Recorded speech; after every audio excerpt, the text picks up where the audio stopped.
વિદ્યાર્થી મિત્રો, તમે સરકાર, સરકારના પ્રકાર અને સરકારના સ્તર વિશે જાણો છો. હવે આપણે આપણા વિસ્તારની સ્થાનિક સરકાર વિશે જોઈશું. અહીં એક ફકરો આપેલો છે, જેમાં તમારા વિસ્તાર પ્રમાણે જે બાબત લાગુ ન પડતી હોય તેના પર લીટી દોરીને તે મુજબ આપેલ ખાલી જગ્યામાં સાચી વિગત ભરો. હું ખાલી જગ્યા ગામ કે શહેરમાં રહું છું. મારા ગામ કે શહેરમાં ગ્રામ પંચાયત કે નગરપાલિકા કે મહાનગરપાલિકા આવેલી છે, જેના વડા, સરપંચ કે પ્રમુખ કે મેયરનું નામ ખાલી જગ્યા છે. તમે આ વિગતો ભરી તેના પરથી ખ્યાલ આવી ગયો હશે કે તમે કોઈ ગામ કે શહેરમાં રહો છો. તમે તમારા વિસ્તારના સ્થાનિક વહીવટીતંત્રથી માહિતગાર છો. તો આ સ્થાનિક વહીવટીતંત્ર કેવી રીતે કાર્ય કરે છે તે જોઈએ. સ્થાનિક સરકારમાં ગ્રામ્ય સ્તરે ગ્રામીણ પ્રશાસન અને શહેરી સ્તરે શહેરી પ્રશાસન કાર્ય કરે છે.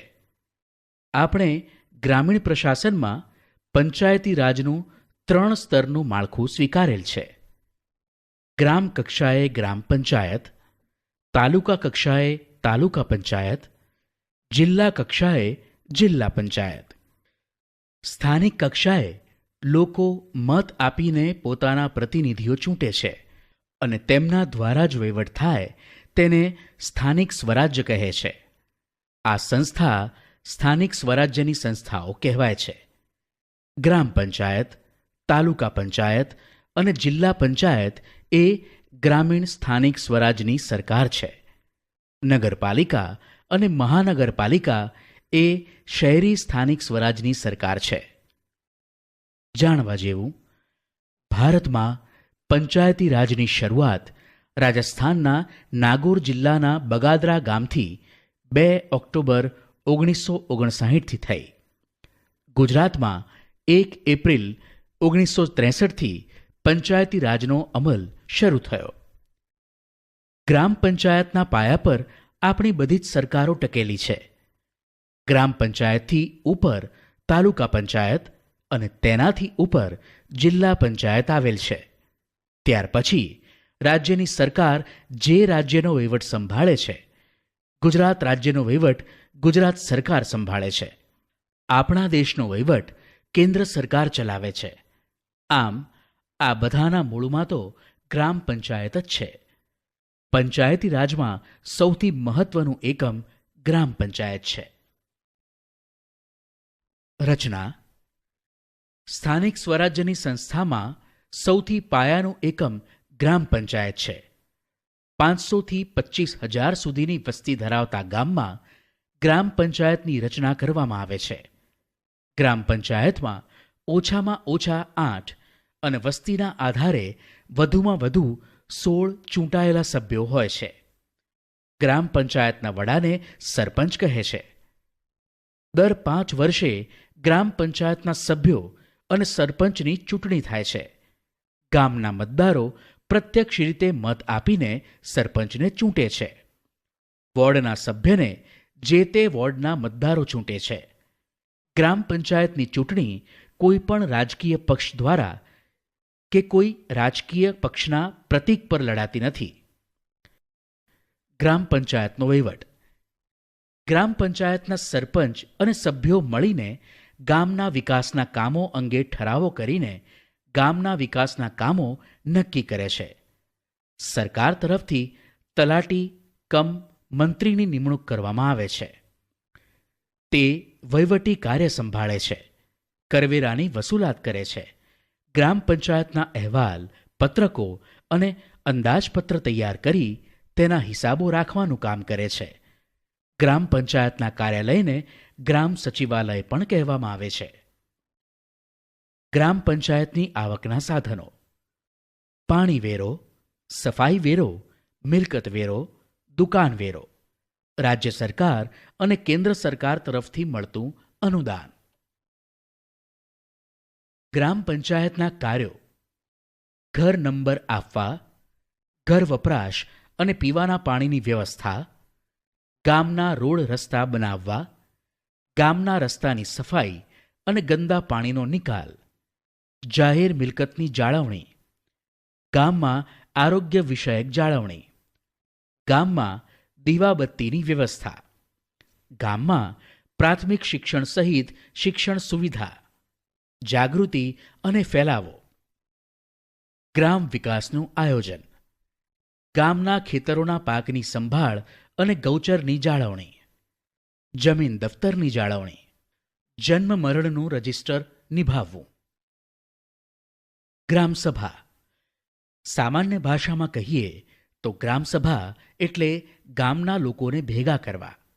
ગ્રામસભા એ ગામની ધારાસભા જેવી છે. ગામમાં રહેતા પુખ્ત વયના બધા જ સભ્યો ગ્રામસભાના સભ્ય ગણાય છે. તેને ગ્રામસભામાં હાજર રહેવાનો, મત આપવાનો કે કોઈ પણ દરખાસ્ત કરવાનો અધિકાર છે. ગ્રામ પંચાયતે વર્ષમાં ઓછામાં ઓછું 2 વખત ગ્રામસભાનું આયોજન કરવું ફરજિયાત છે. ગ્રામસભાના અધ્યક્ષ સરપંચ હોય છે. અગાઉથી જાણ કરીને ગ્રામસભાની બેઠક બોલાવવામાં આવે છે, જેમાં તાલુકા અને જિલ્લા કક્ષાએથી અધિકારીઓ હાજર રહે છે, તેમજ ગામમાં ફરજ બજાવતા સરકારી કર્મચારીઓ પણ હાજર રહે છે. ગ્રામ પંચાયતે કરવાના વિકાસના કામોનો અગ્રતાક્રમ નક્કી કરવામાં આવે છે. ગામના પ્રશ્નો જેવા કે ગામના રસ્તાઓ, પીવાના પાણીની સમસ્યા, ગ્રામ સફાઈ, લાઇટની સુવિધા, શિક્ષણ અને આરોગ્યની સુવિધા વગેરેની ચર્ચા થાય છે. ગ્રામસભાના દરેક સભ્યે જાગૃત રહીને ગ્રામસભામાં અવશ્ય હાજરી આપવી જોઈએ. ગામના પ્રશ્નો અને વિકાસના કામોની ચર્ચા થવી જોઈએ. તો જ ગામને પારદર્શક વહીવટ મળશે અને ગ્રામસભાનો ઉદ્દેશ સફળ થશે. જાણવા જેવું સમરસ ગ્રામ પંચાયત. ગ્રામ પંચાયતની રચના ચૂંટણી વિના સર્વસંમતિથી વિના વિરોધ થાય તેવી ગ્રામ પંચાયતને સમરસ ગ્રામ પંચાયત કહે છે. ગામમાં સંપ, સહકાર, સુમેળ અને સંવાદિતા જળવાઈ રહે તે રીતે સ્થાનિક પ્રજા વિકાસમાં ભાગ લે તે હેતુથી ગુજરાત રાજ્યમાં ઓક્ટોબર 2001માં પંચાયત ગ્રામ ગૃહ નિર્માણ અને ગ્રામ વિકાસ વિભાગ દ્વારા આ યોજના અમલમાં મૂકવામાં આવી. ગ્રામ પંચાયતની ચૂંટણી બિનહરીફ થાય તો સરકાર દ્વારા ગામના વિકાસ માટે ખાસ અનુદાન ફાળવવામાં આવે છે. આ અનુદાનનો ઉપયોગ ગ્રામસભા નક્કી કરે તે મુજબના વિકાસના કામો માટે કરવામાં આવે છે. જો ગ્રામ પંચાયત મહિલા સમરસ બને એટલે કે સરપંચ સહિત તમામ સભ્યો મહિલાઓ બિનહરીફ ચૂંટાય તો ખાસ અનુદાન ફાળવવામાં આવે છે. પ્રથમ વખત, બીજી વખત, ત્રીજી વખત અને ચોથી વખત સમરસ ગ્રામ પંચાયત થાય તો વિકાસના કામો માટે વિશેષ અનુદાન સરકાર ફાળવે છે. સરકાર દ્વારા ગ્રામ પંચાયતની ચૂંટણીઓના કારણે ગામમાં મનદુખ ન થાય, વેરઝેર ન સર્જાય તે માટે આ યોજના જાહેર કરાયેલ છે. તાલુકા પંચાયત. સ્થાનિક સરકારમાં ગ્રામ પંચાયત પછીનું બીજું સ્તર તાલુકા પંચાયત છે. રચના. તાલુકા પંચાયતની બેઠકો તાલુકાની વસ્તી પ્રમાણે નક્કી થાય છે. તાલુકા પંચાયતમાં ઓછામાં ઓછા 16 અને વધુમાં વધુ 32 સભ્યો ચૂંટાયેલા હોય છે, જેમાં મહિલાઓ માટે 50% બેઠકો અનામત રાખવામાં આવે છે. આ બેઠકના મતદારો તાલુકા પંચાયતના સભ્યોને ચૂંટે છે. આ ચૂંટાયેલા સભ્યોમાંથી બહુમતીથી તાલુકા પંચાયતના પ્રમુખ અને ઉપપ્રમુખની વરણી થાય છે. તેમજ આ ચૂંટાયેલા સભ્યોમાંથી જ કારોબારી સમિતિ, સામાજિક ન્યાય સમિતિ વગેરે સમિતિઓની રચના કરવામાં આવે છે. વહીવટ. તાલુકા પંચાયતના વહીવટી વડાને તાલુકા વિકાસ અધિકારી TDO, તાલુકા ડેવલપમેન્ટ ઓફિસર કહે છે. તેમની નિમણૂક રાજ્ય સરકાર કરે છે. તે તાલુકા પંચાયતના ઠરાવોનો અમલ કરાવે છે. તાલુકા પંચાયતના તમામ કર્મચારીઓ પર દેખરેખ રાખે છે. તાલુકા પંચાયતનું વાર્ષિક અંદાજપત્ર પણ તેઓ તૈયાર કરે છે. કાર્યો. તાલુકામાં સ્વાસ્થ્ય અને આરોગ્ય વિષયક સેવાઓ પૂરી પાડવી, રોગચાળા નિયંત્રણની કામગીરી કરવી, ગ્રામ્ય માર્ગો બનાવવા તથા જાળવણી કરવી, પ્રાથમિક શાળાઓની સ્થાપના અને સંચાલન કરવું, તાલુકા કક્ષાએ ખેતીવાડી સુધારણા અને આયોજન કરવું, સ્ત્રી કલ્યાણ, યુવક પ્રવૃત્તિઓ, સામાજિક વિકાસ અને સહાય પૂરી પાડવી, પૂર, આગ, અકસ્માત વગેરે આકસ્મિક સંજોગોમાં મદદ. જાણવા જેવું તીર્થગ્રામ યોજના. ગુજરાતમાં તીર્થગ્રામ યોજનાની શરૂઆત 21 જુલાઈ 2004-5થી અમલમાં આવી. આ યોજનામાં પસંદ થયેલ ગામને અનુદાન રાજ્ય સરકાર ફાળવે છે, જે માટે છેલ્લા 5 વર્ષમાં ગામમાં કોઈપણ પ્રકારનો ગુનો નોંધાયેલ ન હોવો જોઈએ. માદક કે કેફી દ્રવ્યોનું ઉત્પાદન, વેચાણ કે સેવન થતું ન હોવું જોઈએ. ગામમાં સ્વચ્છતા જળવાવી જોઈએ. કન્યા કેળવણીનો ઊંચો દર અને અપવ્યયનો નીચો દર હોવો જોઈએ. આ ઉપરાંત અન્ય માપદંડોના આધારે તીર્થગ્રામ પસંદ કરવામાં આવે છે, જેનો ઉદ્દેશ ગ્રામ્ય વિસ્તારમાં રહેતા લોકો વચ્ચે પરસ્પર સદ્ભાવના વધે, એકતા જળવાય અને ભાઈચારાની ભાવના વધે તેવો છે. પાવન ગ્રામ યોજના. તીર્થગ્રામ યોજનાની જેમ જ છેલ્લા 3 વર્ષમાં ગામમાં કોઈ ગુનો નોંધાયેલ ન હોય તેવા ગામને પાવન ગામ તરીકે પસંદ કરીને ₹1 લાખ સુધીનું અનુદાન સરકાર દ્વારા ફાળવવામાં આવે છે. જિલ્લા પંચાયત. સ્થાનિક સરકારનું ત્રીજું સ્તર જિલ્લા પંચાયત છે. ત્રિસ્તરીય પંચાયતી રાજમાં સૌથી ઉપરનું સ્તર છે. રચના. જિલ્લા પંચાયતની સભ્ય સંખ્યા ઓછામાં ઓછી 32 અને વધુમાં વધુ 52 હોય છે. જિલ્લાની વસ્તીના આધારે જિલ્લા પંચાયતની બેઠક નક્કી થાય છે, જેમાં 50% બેઠકો મહિલાઓ માટે અનામત રાખવામાં આવે છે. જે તે બેઠક વિસ્તારના મતદારો પોતાના સભ્યને ચૂંટે છે. આ ચૂંટાયેલા સભ્યો બહુમતીથી પ્રમુખ અને ઉપપ્રમુખને ચૂંટે છે, તેમજ આ ચૂંટાયેલા સભ્યોમાંથી કારોબારી સમિતિ, સામાજિક ન્યાય સમિતિ, શિક્ષણ સમિતિ, બાંધકામ સમિતિ, આરોગ્ય સમિતિ વગેરે સમિતિઓની રચના કરવામાં આવે છે. જિલ્લા પંચાયતની મુદત 5 વર્ષની હોય છે. વહીવટ. જિલ્લા પંચાયતના વહીવટી વડાને જિલ્લા વિકાસ અધિકારી DDO ડિસ્ટ્રિક્ટ ડેવલપમેન્ટ ઓફિસર કહે છે. તેમની નિમણૂક રાજ્ય સરકાર કરે છે. રાજ્ય સરકારની યોજનાઓનું સંકલન અને અમલ જિલ્લા પંચાયત કરે છે. કાર્યો. જિલ્લા પંચાયત ગ્રામ પંચાયત અને તાલુકા પંચાયતની પ્રવૃત્તિઓનું નિયંત્રણ અને સહાયનું કાર્ય કરે છે. રાજ્ય સરકારની મહેસૂલ, શિક્ષણ, સહકાર, સિંચાઈ, પશુ સંવર્ધન, કૃષિ વગેરે પ્રવૃત્તિઓનું જિલ્લા કક્ષાએ સંચાલન અને નિયંત્રણ કરે છે. જિલ્લા આરોગ્ય અધિકારી, જિલ્લા પ્રાથમિક શિક્ષણાધિકારી, જિલ્લા ખેતીવાડી અધિકારી, જિલ્લા સમાજ કલ્યાણ અધિકારી, નાયબ કાર્યપાલક ઇજનેર વગેરે અધિકારીઓ જિલ્લા પંચાયતના કાર્યો સંભાળે છે. સામાજિક ન્યાય સમિતિ. સમાજના નબળા વર્ગોને શિક્ષણ, સ્વાસ્થ્ય અને સામાજિક આર્થિક સગવડ મળી રહે તેવી યોજનાઓ ઘડવી અને તેનો અમલ કરવાનું કામ સામાજિક ન્યાય સમિતિનું છે. ગ્રામ પંચાયત, તાલુકા પંચાયત અને જિલ્લા પંચાયત કક્ષાએ આ સમિતિ 5 સભ્યોની બનેલી હોય છે. પંચાયતી રાજમાં 3 સ્તરોએ સામાજિક ન્યાય સમિતિની રચના કરવી ફરજિયાત છે. આ સમિતિનું કાર્ય નબળા વર્ગોને ન્યાય આપવાનું છે. શહેરી પ્રશાસન. આપણા દેશના 1 લાખ કે તેથી વધુ વસ્તી ધરાવતા શહેરોમાં નગરપાલિકા તથા 5 લાખ કે તેથી વધુ વસ્તી ધરાવતા શહેરોમાં મહાનગરપાલિકા એ સ્થાનિક સ્વરાજ્યની સંસ્થાઓ છે. વસ્તીના આધારે આ વિસ્તારો નક્કી કરવામાં આવે છે, જેમાં સામાન્ય રીતે દર 5 વર્ષે ચૂંટણીઓ કરવામાં આવે છે.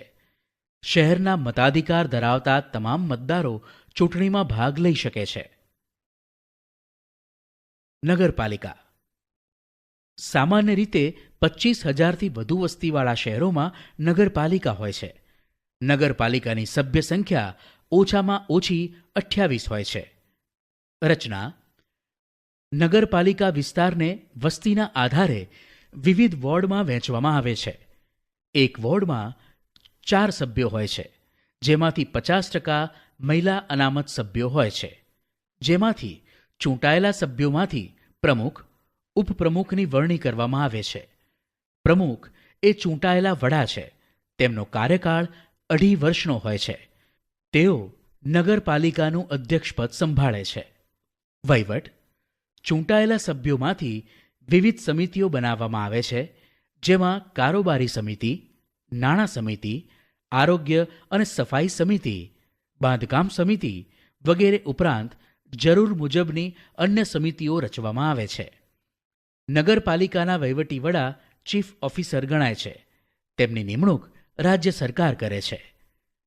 નગરપાલિકાના કાર્યો: પાણી પુરવઠાની વ્યવસ્થા, રસ્તા, ગંદા પાણીનો નિકાલ, સફાઈની વ્યવસ્થા, જન્મ મરણ અને લગ્નની નોંધણીની કામગીરી, નગર નિયોજન અને શિક્ષણની વ્યવસ્થા, અગ્નિશમન, અખાદ્ય પદાર્થોના વેચાણ સામે કાર્યવાહી, બગીચા, પુસ્તકાલયો વગેરે સુવિધાઓ આપવાનું, સાંસ્કૃતિક ભવનો કે સભાગૃહનું નિર્માણ અને સારસંભાળ. મહાનગરપાલિકા: મહાનગરપાલિકામાં સભ્ય સંખ્યા વસ્તીના આધારે નક્કી કરવામાં આવે છે. મહાનગરપાલિકાના સભ્યને કોર્પોરેટર કે કાઉન્સિલર તરીકે ઓળખવામાં આવે છે. મહાનગરપાલિકાના વડાને મેયર કહેવામાં આવે છે. ગુજરાતમાં 8 મહાનગરપાલિકાઓ છે. રચના: મહાનગરપાલિકાને વિવિધ વોર્ડમાં વહેંચવામાં આવે છે. 75,000ની વસ્તીએ એક વોર્ડ બનાવવામાં આવે છે, જેમાં 4 સભ્યો હોય છે. તેમાંથી 50% મહિલા અનામત સભ્યો હોય છે. શહેરના મતાધિકાર ધરાવતા તમામ મતદારો ચૂંટણીમાં મતદાન કરી શકે છે અને પોતાના વિસ્તારના કોર્પોરેટરને ચૂંટે છે. વિવિધ વોર્ડમાંથી ચૂંટાયેલા સભ્યો બહુમતીથી પોતાનામાંથી મેયર ચૂંટી કાઢે છે. મેયર પોતાના હોદ્દા પર 2.5 વર્ષ માટે રહે છે. વહીવટ: ચૂંટાયેલા સભ્યોમાંથી વિવિધ સમિતિઓ બનાવવામાં આવે છે, જેમાં કારોબારી સમિતિ એટલે કે સ્ટેન્ડિંગ કમિટી સૌથી વધારે મહત્વની છે. મહાનગરપાલિકાના વહીવટી વડા મ્યુનિસિપલ કમિશનર ગણાય છે. તેમની નિમણૂક રાજ્ય સરકાર કરે છે. કાર્યો: શહેરી વિસ્તારમાં વસ્તી વધારે હોય છે. આથી નાગરિકોની સુખાકારી અને શહેરના વિકાસ માટે વધુ જવાબદારીપૂર્વક કામગીરી કરવાની હોય છે.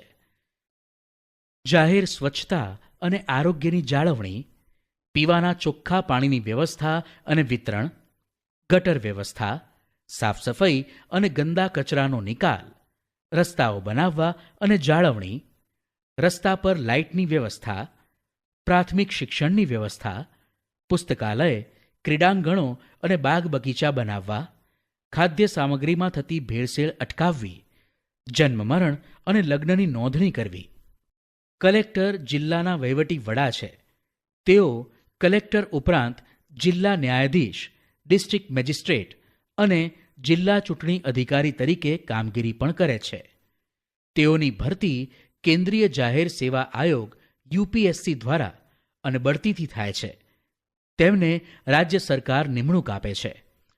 તેઓ જિલ્લામાં વહીવટી વ્યવસ્થા જાળવવાનું કાર્ય કરે છે.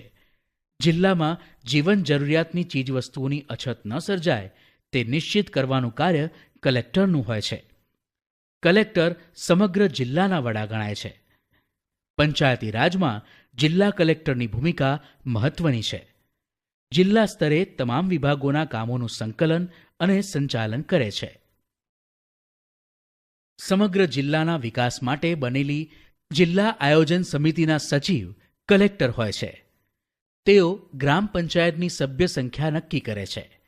ગ્રામ પંચાયતમાં અનામત બેઠકોની ફાળવણી કરે છે.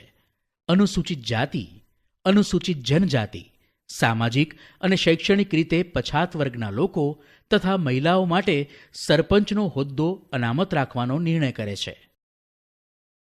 મામલતદાર એ તાલુકા કક્ષાના વહીવટી અધિકારી છે. તેઓની પસંદગી રાજ્ય જાહેર સેવા આયોગ એટલે કે ગુજરાતમાં જીપીએસસી દ્વારા લેવાતી પરીક્ષા દ્વારા અને બઢતીથી થાય છે. મામલતદાર સરેરાશ 50 કે તેથી વધુ ગામોના સમૂહના બનેલા તાલુકાના મહેસૂલી વડા છે. તાલુકા ન્યાયાધીશ એક્ઝિક્યુટિવ મેજિસ્ટ્રેટ તરીકે કાયદા વ્યવસ્થાની સ્થિતિ માટે કલેક્ટરને સીધી રીતે જવાબદાર છે. સ્થાનિક સ્વરાજ્યની ચૂંટણીઓ માટે મતદાર યાદી તૈયાર કરાવવી, ચૂંટણીઓ યોજવી, વિવિધ પ્રકારના દાખલા અને પ્રમાણપત્રો આપવા, મધ્યાહન ભોજન યોજનાનું સંચાલન તથા નિયંત્રણનું કાર્ય, કુદરતી આપત્તિઓ સમયે રાહત બચાવની કામગીરી વગેરે કાર્યો કરે છે. ગરીબ અને સામાજિક રીતે પછાત વર્ગના લોકો, કુદરતી આપત્તિનો ભોગ બનનાર વ્યક્તિ, ઓછી આવક ધરાવનાર વ્યક્તિ કોઈ પણ કારણોથી ન્યાય મેળવવામાં વંચિત ન રહે તે માટે લોક અદાલતો સ્થાપવામાં આવે છે. બંને પક્ષો સંમત હોય તેમને લોક અદાલતમાં બોલાવવામાં આવે છે. લોક અદાલત એ તકરાર નિવારણનો શ્રેષ્ઠ વિકલ્પ છે. કોઈની ન હાર, કોઈની ન જીત, એ રીતે લાંબા સમયથી મુદતો પડતી હોય એવા કેસોનો નિકાલ થાય છે. તેમાં કેસ મૂકવા માટે પક્ષકારોને કોઈ ખર્ચ કરવાનો રહેતો નથી. કોર્ટ કચેરીમાં લાંબા સમયથી પડતર રહેલા કેસોનો બંને પક્ષોને સંતોષકારક અને સમાધાનકારી રીતે ન્યાય મળે છે. વારંવાર મુદતે ધક્કા ખાતા પક્ષકારો, સાક્ષીઓ વગેરેને પડતી મુશ્કેલીઓમાંથી લોક અદાલત મુક્ત કરે છે. સમાધાન સમજૂતી શક્ય ન બને તો લોક અદાલત કેસો હાથ પર લઈને નિર્ણય આપે છે, જે તમામ પક્ષકારોને માન્ય રહે છે.